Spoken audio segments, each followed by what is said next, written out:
खुलुमबाय बेयो बड'लेण्ड इंखं टेलिभिजन दिनै 10 जुलाइ 2022 समबारखालि सानसेनि बरादखौ नोंथांमोननि खाथियाव लाबोदों आं सदानन्द दैमारिया।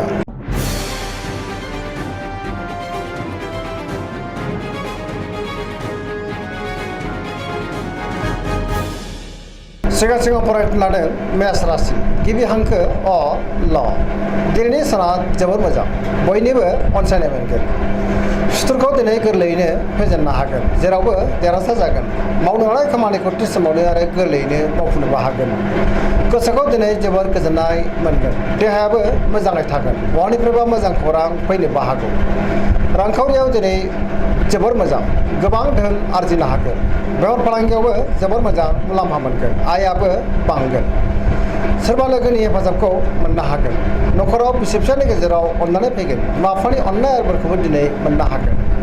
बहाबा थांनांगौब्ला दिनै जोबोर मोजां आरो मोजाङैनो हान्थिनोबो हागोन। गुबुननि गोसोखौ गोरलैयैनो बोनो हागोन।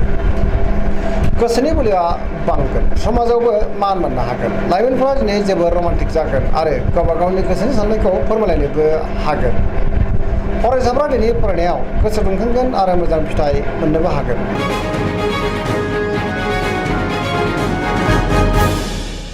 वृष राशि गिबि हांखो इ उ ब दिनैनि साना मोजां आरो गाज्रिनि गेजेरजों बाबेनलांगोन। गोजोननि आंखाल जानोबो हागौ। गोबां रोखोमनि जेंना फैनोबो हागौ। गोसोखौ दिनै जोबोर लोरबां मोनगोन। मावनो हानाय खामानिखौ मावफुंनो हागोन। समाजाव मान मोनगोन। रांखावरियाव मोजां अब्लाबो नाथाय खरसाया बांगोन। बेफार फालांगियाव मोजां मुलाम्फा मोनगोन। न'खराव दिनै बिसि फिसायनि गेजेराव अननानै फैगोन। बिदा फंबायजों मोजां सोमोन्दो थागोन। देहाया दिनै बारा मोजां थानाय नङा। देहायारि जेंनाजों मोगा मोगि जानांनो हागौ। गुबुननि हेफाजाबखौ मोननो हागोन। सोरबा लोगोनि अनसायनायखौ मोनगोन। गोसोनि साननायफोरा नाथाय अब्लाबो देबोरनांगोन।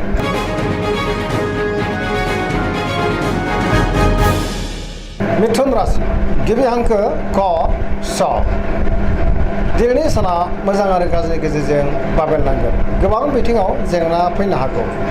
न'खराव फिसाज्ला एबा फिसाजोनि थाखाय जिंगाया बांनो हागौ। गोसोखौ दिनै जोबोर गुलाय गुजाय मोनगोन। सोरनिबा सायाव गोबां रागा जोंफ्लांनोबो हागौ।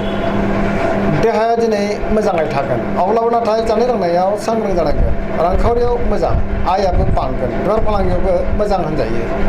न'खरावबो दिनै अनलायनो फैगोन। समाजावबो मान मोननो हागोन। गोसोनि बोलोआ नाथाय लोरबां जागोन। मावनो हानाय खामानिखौ मावफुंनो गोब्राब जागोन। सोरबा लोगोजों एना एनि जानोबो हागौ। गुबुनजों मोजां सोमोन्दो लाखिनो गोब्राब जागोन।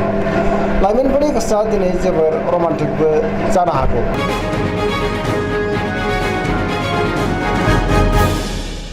कर्कट राशि गिबि हांखो ड ह दिनैनि साना बारा मोजां नङा। सोरजोंबा नांलाय खमलाय एबा एना एनिबो जानो हागौ। लोगोफोरनि हेफाजाबखौ मोननो गोब्राब जागोन। गोसोनि साननायफ्रा देबोरनांनो हागौ। गोसोआव नेगेटिभ साननाय फैगोन। मावनो हानाय खामानिखौ मावफुंनो गोब्राब जागोन।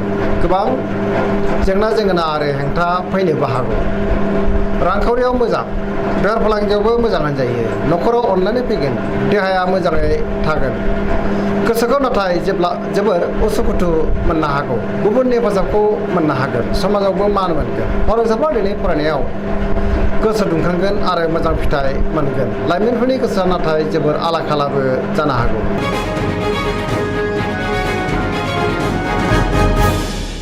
सिंह राशि गिबि हांखो म ट दिनैनि साना मोजां आरो गाज्रिनि गेजेरजों बाबेनलांगोन। सुथुरनि गाज्रि नोजोर गोग्लैनोबो हागौ। गुबुननि थाखाय नाङा फाङा जेंनायाव गोग्लैनांनोबो हागौ। सांग्रां जानांगोन। गोसोआव गोनो गोथो साननाय फैगोन। जिंगायावबो गोग्लैनांनो हागौ। मावनो हानाय खामानिखौ मावफुंनो हागोन। सोरबा लोगोनिफ्राय हेफाजाबबो मोननो हागौ।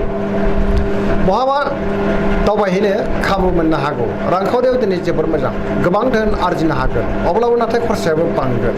मोननो गोनां धोनखौबो मोननो हागोन।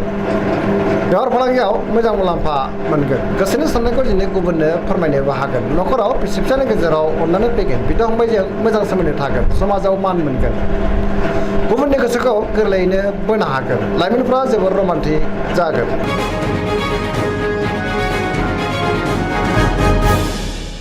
कन्या राशि गिबि हांखो प ट दिनैनि साना जोबोर मोजां गोसोनि बोलोआ बांगोन सुखुखौ गोरलैयैनो फेजेननो हागोन गोसोआव पजिटिभ साननाय फैगोन गोथों आरो गोसोखांनो रोंगोन गियाननि आंखाल जानाय नङा रांखावरियाव दिनै जोबोर मोजां नाथाय अब्लाबो खरसायाबो बांगोन बेफार फालांगियाव जोबोर मोजां मुलाम्फा मोनगोन देहायाबो मोजाङै थागोन गोबां मुंदांखा सुबुंजों दिनै लोगो मोनज्लायनोबो हागौ न'खराव बिसि फिसानि गेजेराव अनलायनाय फैगोन सोरजोंबा बाख्नाय जानोबो हागौ गोसोखौ दिनै जोबोर गोजोननाय मोनगोन आरो लाइमोनफ्रा जोबोर रमान्टिकबो जागोन पजिटिभ एनार्जिनि गोहोमबो गोग्लैगोन गुबुननि थाखाय गोबां मोजां खामानि मावनानै होनोबो हागोन फरायसाफ्रा दिनै फरायनायाव गोसो दुंखांगोन आरो मोजां फिथाइ मोनगोन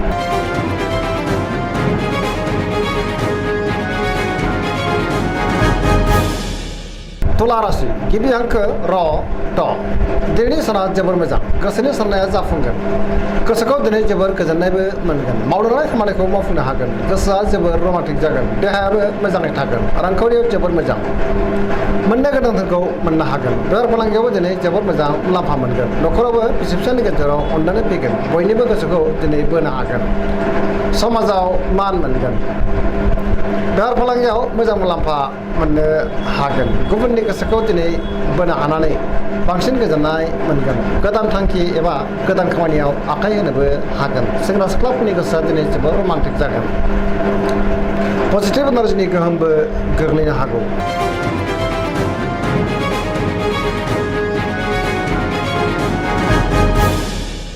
वृश्चिक राशि गिबि हांखो न स दिनैनि साना जोबोर मोजां सोरजोंबा जोबोर अनजागोन आरो गावबो गुबुनखौ अननो रोंगोन गोसोखौ दिनै जोबोर गोजोननायबो मोनगोन समाजाव लोगो लेवा बांगोन सोरबा लोगोजों बहाबा लोगो लायनो हागौ आरो बहाबा हान्थिनोबो खाबु फैनो हागौ मावनो लानाय खामानिखौ थि समावनो आरो गोरलैयैनो मावफुंनोबो हागोन गुबुननिफ्राय थोजासे हेफाजाबखौबो मोनगोन गोसोनि साननायफ्राबो जाफुंगोन गोसोनि बोलोआबो बांगोन समाजावबो मान मोनगोन न'खराव दिनै अननानै फैगोन बिमा बिफानि अननाय आरो बोरखौ मोननो हागोन रांखावरियाव मोजां अब्लाबो नाथाय खरसाया बांगोन बेफार फालांगियाव मोजां होनजायो देहाया दिनै मोजाङैनो थागोन गुबुन हेफाजाबखौबो मोननो हागोन फरायसाफ्रा दिनै फरायनायाव गोसो दुंखांगोन आरो मोजां फिथाइ मोननोबो हागोन लाइमोनफोरा जोबोर रमान्टिक जागोन आरो गावबा गावनि गोसोनि साननायखौ फोरमायनोबो हागोन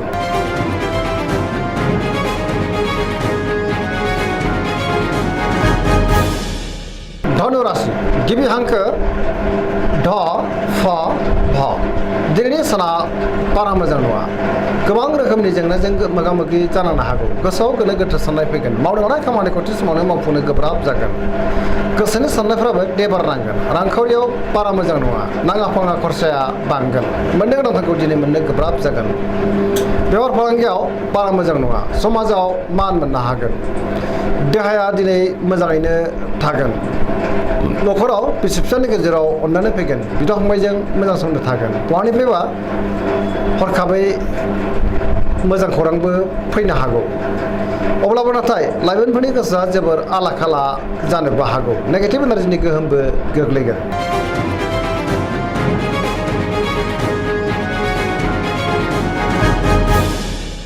मकर राशि गिबि हांखो ख ज दिनैनि साना बारा मोजां नङा गोसोआव गोनो गोथो साननाय फैगोन नेगेटिभ एनार्जिनि गोहोमबो गोग्लैनो हागौ गोसोनि बोलोआ लोरबां जागोन गोसोनि साननायफ्रा दिनै देबर नांनोबो हागौ रांखावरियाव मोजां आया बांगोन मोननो गोनांफोरखौबो दिनै मोननो हागोन बेफार फालांगियावबो मोजां मुलाम्फा मोनगोन सोरजोंबा बाख्नाय जानोबो हागौ गुबुनजों मोजां सोमोन्दो लाखिनो हागोन मावनो लानाय खामानिखौ मावफुंनो नाथाय गोब्राब जानोबो हागौ गोदान खामानियाव आखाइ होजेननो हानाय नङा न'खराव बिसि फिसानि गेजेराव एना एनिबो फैनो हागौ सांग्रां जानाया गाहाम नेगेटिभ एनार्जिनि गोहोमबो गोग्लैनो हागौ देहाया दिनै मोजाङैनो थागोन सेंग्रा सिख्लाफ्रा गावबा गावनि गोसोनि साननायखौ फोरमायलायनो हागोन फरायसाफ्रा दिनै फरायनायाव गोसो दुंखांगोन आरो मोजां फिथाइ मोनगोन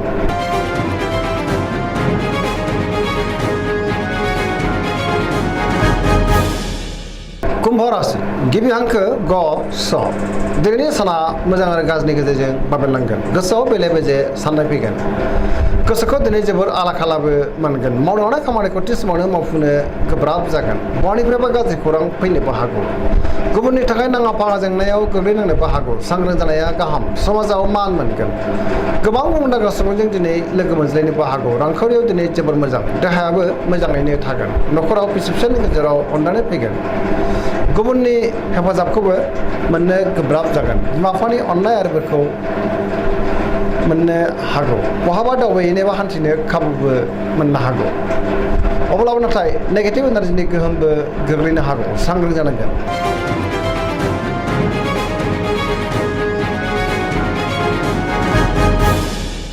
मीन राशि गिबि हांखो ड स दिनैनि साना जोबोर मोजां गोग्गो आरो गोथों साननो रोंगोन गियाननि आंखाल जानाय नङा गोसोखौ दिनै जोबोर गोजोननायबो मोनगोन गोसोनि बोलोआ बांगोन मावलांनाय खामानिखौ थि समावनो आरो गोरलैयैनो मावफुंनोबो हागोन गोदान खामानियाव आखाइ होजेननोबो हागोन सोरजोंबा बाख्नाय जानानै गोसोखौ दिनै बांसिन गोजोननाय मोनगोन गोसोआव पजिटिभ साननाय फैगोन गावनि गोसोनि साननायखौ दिनै गुबुननो फोरमायनोबो हागोन देहायाबो मोजाङै थागोन अब्लाबो नाथाय जानाय लोंनायाव सांग्रां जानांगोन बहानिफ्रायबा मोजां खौरां फैनो हागौ रांखावरियाव मोजां आयाबो बांगोन बेफार फालांगियावबो दिनै मोजां होनजायो न'खराव बिसि फिसानि गेजेराव अनलायनाय फैगोन पजिटिभ एनार्जिनि गोहोमबो गोग्लैगोन लाइमोनफोरनि गोसोआ दिनै जोबोर रमान्टिक जागोन आरो गावबा गावनि गोसोनि साननायखौ फोरमायलायनो हागोन दिनैनि राशि फरायनाया एसेनोसै जोबनायाव बेखौनो खावलायो जाहाथे नोंथांमोना सानफ्रामबो जोंनि बे बड'लेण्ड इंखं टेलिभिजनखौ नायबाय थायो आरो साबस्क्राइब खालामो लोगोसे लाइक खालामो आरो शेयार खालामो